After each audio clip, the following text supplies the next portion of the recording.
Hey guys, welcome back to my YouTube channel. अगर आपने मेरा चैनल सब्सक्राइब नहीं किया है तो प्लीज़ कर दीजिए। आज हम बात करेंगे रॉकेट मैन इलॉन मस्क के बारे में, उनका स्पेसएक्स का सफ़र, उनके फेलियर्स और उनकी सक्सेस, उनको कब और कैसे सक्सेस मिली, ये सारी बातें डिस्कस करेंगे। तो ये वीडियो लास्ट तक देखिएगा। तो इलॉन मस्क ने 1995 में नेटस्कोप नाम की एक कंपनी में अप्लाई किया था, जो कि 90s के टाइम बहुत डोमिनेंट कंपनी थी वेब ब्राउजिंग के सेक्टर में। 90s के टाइम उनका जो मार्केट शेयर प्राइस था वो 90% था और सिर्फ 2006 में वो 1% से गिरा था, लेकिन वहाँ भी इलॉन मस्क रिजेक्ट हो चुके थे। फिर 1996 में इलॉन मस्क को खुद की कंपनी से बाहर निकाल दिया गया, जिसका नाम था Zip2। उनके कंपनी के बोर्ड मेंबर्स का ये कहना था कि इलॉन बहुत ही गैर जिम्मेदार व्यक्ति है। तब इलॉन ने खुद की दूसरी कंपनी स्टार्ट की, जिसका नाम उन्होंने पेपल रखा। 1996 में पेपल को टॉप 10 वर्स्ट आइडियाज़ का भी अवार्ड मिला, जो कि हज़म होने वाली बात नहीं है, लेकिन हाँ, ये एकदम ट्रू है। एंड 2000 में जब इलॉन मस्क अपने हनीमून टूर पर थे, तब उन्हें उनकी कंपनी पेपल से भी बाहर निकाल दिया गया। तब उन्हें बहुत ही डेंजरस सेरिब्रल मलेरिया हुआ था, जिसके चलते उनका कम से कम 45 lbs वेट कम हो चुका था और इलॉन उस टाइम मरते मरते ही बचे थे। तब से इलॉन एक ही चीज़ एडवाइस करते हैं कि कभी वेकेशन पर मत जाइए, वेकेशन किल्स योर ड्रीम्स। फिर 2001 में स्टार्ट हुआ इलॉन मस्क का स्पेसएक्स का सफ़र, जब उनके दिमाग में ये आया कि उन्हें मार्स पर प्लांट भेजने हैं।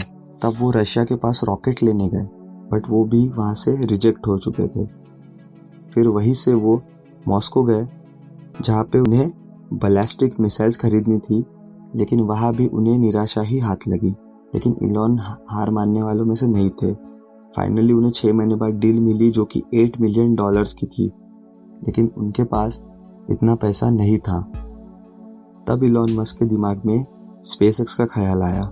उनका ये विजन था कि उनको स्पेस ट्रांसपोर्टेशन का जो भी कॉस्टिंग होती है वो कम करनी थी, और उनका एक और ड्रीम था कि उन्हें रीयूजेबल रॉकेट्स बनाने हैं, जो कि उस टाइम एकदम इम्पॉसिबल नज़र आ रहा था।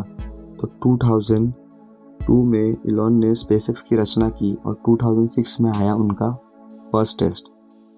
और उनके फर्स्ट टेस्ट में जब उनका रॉकेट ऊपर जा रहा था, तब वो हवा में ही एक्सप्लोड हो गया। 2007 में उन्होंने अपनी सेकेंड टेस्ट की, जब उनका रॉकेट हवा में था और हवा में ही एक्सप्लोड हो गया, और फिर उनके हाथ फेलियर ही लगा। 2008 में उनका तीसरा लॉन्च था, जो कि थोड़ा डिफरेंट था अपने बाकी लॉन्चेस से, क्योंकि नासा का जो सैटेलाइट था वो ऑन बोर्ड था और इलॉन का बहुत सारा इन्वेस्टमेंट इस लॉन्च में लग चुका था।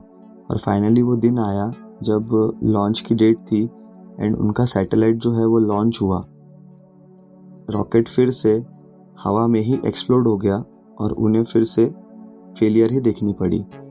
पेपल को बेचकर इलॉन मस्क के पास जितना भी पैसा था, उनकी सारी सेविंग्स स्पेसएक्स में लगती जा रही थी। 2013 में एंड 2015 में जो उन्होंने लॉन्च ट्राई किए थे, वो भी सारे फेलियर ही थे। अब इलॉन पूरे डिप्रेशन में थे।